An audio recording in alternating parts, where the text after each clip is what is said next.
May bleeder dyan. Yan. Ayun. 99. Pagdating ng 100, opening yan. Pagbubukas yung ating thermostat. Tapos pagka magbe-break kayo, bubuksan nyo lang to. Natutuluin nyo. Ayun.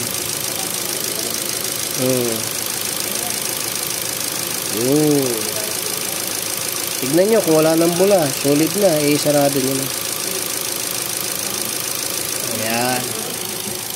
Mas maganda na ng cooling system niya. Tumagal. 99. Bababa agad yan.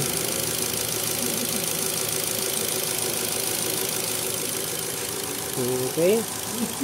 Ayan, bago ng palit ni sir. Mamaya naman, aircon naman. Last na, Jake. Observe ko lang to. Yeah, pwede naman na. Pag-liligtas kang ay magpapakim na kami. Sige. Ayun. 99, 5,100. Mag-open yung ating fan. Palalamigin nyo yung kulan na nasa radiator. Ipapasok niya kasi yung ano yun. Yun, mandar na. 100, mandar yung fan. Yun. So, titignan nyo, dapat to hindi tumaas. Bababayan dapat na 99.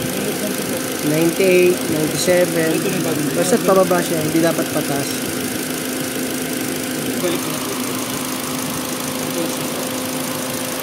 Napay book. 99. Bibig kasi tayo. Na 98 yan, papatay nyo. Good morning mga kajak. Meron naman tayo ditong ginagawa. Ito ay Hyundai Starex. So, tumutulo yung kanyang tubig at saka yung kanyang panako. Nabungi na. Oh. Kita nyo mga kajak. Yan. Ang tawag dyan ay water pump. So, ito nangyari. Kung may napapansin na kayo kasi, kailangan ipacheck na natin. Tignan nyo yung water, yung kanyang blade, yung kanyang fan. Ayun. Nagtumama-tama sa mga pulley. Mabuti hindi sa radiator mga kajak. Ayan o. Nabasag. So, hindi na natin pwede balik to. Basag na. Pingas-pingas na. So, alisin lang natin to para makuha yung blade at palitan. So, ito water pump. Sira ang water pump. Yung Hyundai Starex. So, ito ang Hyundai Starex. So, alis na natin yung water pump niya. Mahirapan kayo kung hindi nyo madiskarte yan. Kailangan nyo alisin yung pulley. No? So, medyo na-diskarte yan naman at dinukot na lang natin. So, ayan mga kajak. Paano natin na-scan gamit ang OBD2? Meron tayong adapter. No? Meron tayong adapter na ginagamit. So, ayan. Pakita natin. Ayan. So, may adapter tayong ginagamit. So, dyan natin sinasalpak yan. Tapos ito adapter natin. Para mabasa pa rin natin yung OBD1 sa OBD2. Ayan. So, ngayon, nagbiblink yung kanyang D-drive. Ang lumabas ay ito P1768. Ayan. Yung A. So, clutch pressure control solenoid. Yung solenoid niya dito mga kajak. So, ito check natin. Kunin mo Mark, pitikin natin. Yan. Yan yung dalawa na yan. So kunin natin, pipitikin natin yan. Kunin natin ng ohms. Kung tama pa at okay pa. No? Check natin. Good morning mga kajak. At ito may mga ginagawa tayo. So pag nagpalit tayo ng preno ay ganito po. Ayan. So tayo mo yan. So, ito yung ating preno. So, mahalaga ito.